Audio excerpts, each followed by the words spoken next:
Next आपके जो तीसरा प्रश्न है वो दे रखा है कि किसी प्रश्नोत्तरी के 3 उत्तरोत्तर चक्रों राउंड में टीम ए द्वारा प्राप्त किए गए अंक -40, 10 और 0 थे और टीम बी द्वारा प्राप्त किए गए अंक 10, 0 और -40 थे। किस टीम ने अधिक अंक प्राप्त किए? क्या हम कह सकते हैं कि पूर्णांकों को किसी भी क्रम में जोड़ा जा सकता है? ये आपको प्रश्न दे रखा है।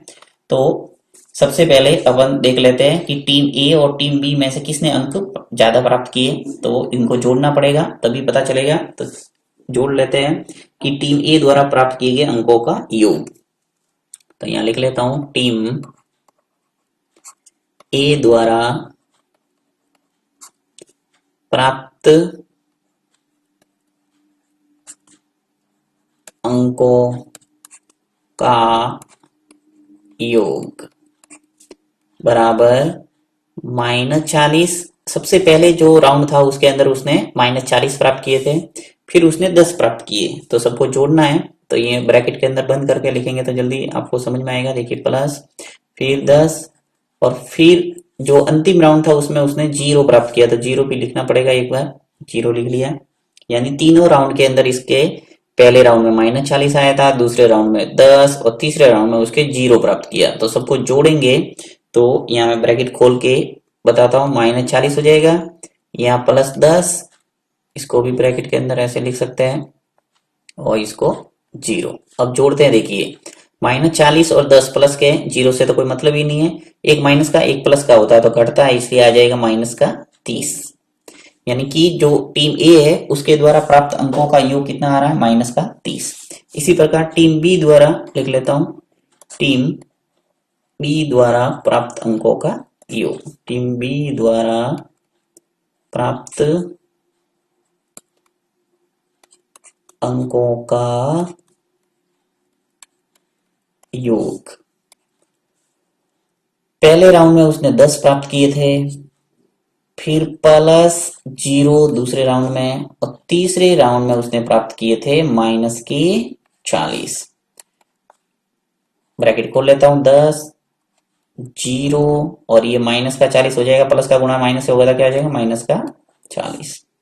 तो 10 का गुणा, देखिए 10 + 0 -40, यहाँ पर भी एक प्लस का है एक माइनस का, इसलिए घटेगा तो माइनस के आ जाएंगे 30।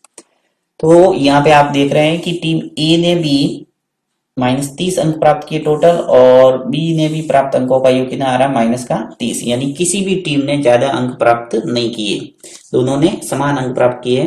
तो यहाँ लिखना पड़ेगा, यहाँ आपको लिखना है,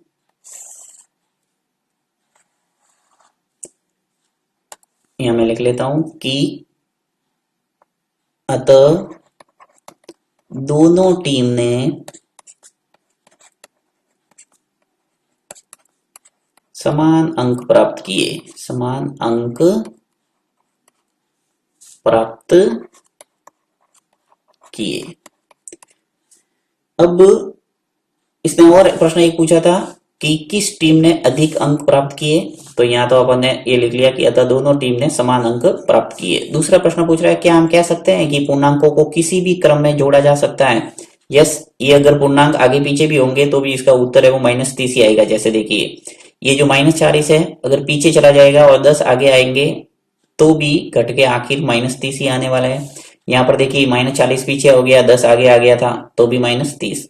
तो कुल मिला के यहाँ पे पूर्णांकों को आगे पीछे करें तो कोई फर्क नहीं पड़ेगा। तो यहाँ लिख सकते हैं कि हाँ, हम पूर्णांकों को किसी भी क्रम में जोड़ सकते हैं। तो यहाँ दूसरे प्रश्न का उत्तर दे देता हूं, हाँ, हम पूर्णांकों को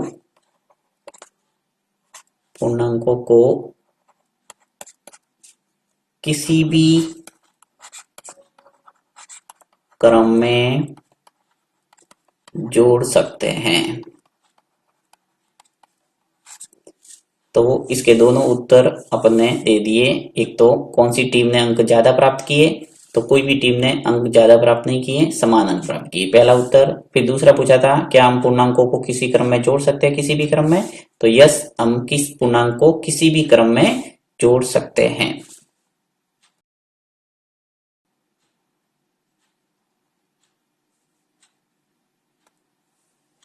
नेक्स्ट आपके चौथा प्रश्न है कि निम्नलिखित कथनों को सत्य बनाने के लिए रिक्त स्थानों की पूर्ति कीजिए। यानी आपको रिक्त स्थान दे रखा है, उसमें कौन सी संख्या फिट हो सकती है वो आपको पता लगाना है। पहला, दूसरा, तीसरा, चौथा और पांचवा। आपको 5 प्रश्न दे रखे हैं। सबसे पहला प्रश्न लेता हूं मैं यहाँ पे। देखिए कैसे कि -5 ब्रैकेट के अंदर है, -5 और ये माइनस का 8 है। फिर बराबर दे रखा है -8 प्लस आपको दे रखी है रिक्त स्थान। यहाँ पे करना क्या है, देखिए ये -5 है और -8, तो यहाँ पर भी बराबर का मतलब क्या है, दोनों साइड में बराबर करना है। यहाँ जो संख्या आनी चाहिए वो की वो संख्या यहाँ आनी चाहिए। तो देखिए -5 और -8 होंगे तो माइनस का 13 हो जाएगा।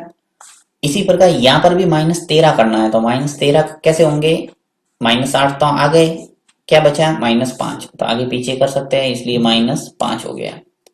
तो कुल मिला के इधर आपको देखना है कि जो संख्या नहीं है वो संख्या लगा दो। देखिए या -5 है या -8, इधर -8 आ गया तो बचा कौन सा, -5, तो यहाँ लिख लो -5। फिर नेक्स्ट देखो -53 प्लस बराबर में -53 ही लाना है, तो इसमें कौन सी संख्या जोड़ेंगे, तो नेचुरल है 0 जुड़ेगा किसी संख्या में तो कोई फर्क नहीं पड़ता, इसलिए यहाँ आ जाएगा 0। फिर 17 प्लस 0 लाना है, तो 0 कैसे आएगा, 17 में से 17 घटेंगे तब, इसलिए यहाँ पे लिख लो -17। यानी 17 में से जब 17 घट जाएंगे तो आ जाएगा आपके 0। नेक्स्ट है चौथा प्रश्न। चौथा देखिए 13 प्लस -12 है। फिर प्लस रिक्त स्थान दे रखा है, बराबर दे रखा है, यहाँ 13 तो आ गया। देखिए ये 13 और -12, इसमें से ये जो 13 है और -12 तो दिख रहा है, कौन सी संख्या एब्सेंट लग रही है आपको, -7, तो यहाँ लिख लो -7। नेक्स्ट है -4, 15, -3, यहाँ देखिए -4 और 15 तो मिल गई, यहाँ से ये संख्या मिल गई और ये संख्या मिल गई, आपकी कौन सी बची है, -3, तो यहाँ लिख लो -3। तो बहुत ही सिंपल प्रश्न है, इसमें ज्यादा दिमाग लगाने का काम ही नहीं है, आपकी जो संख्या आगे नहीं है वो आप लिख लो।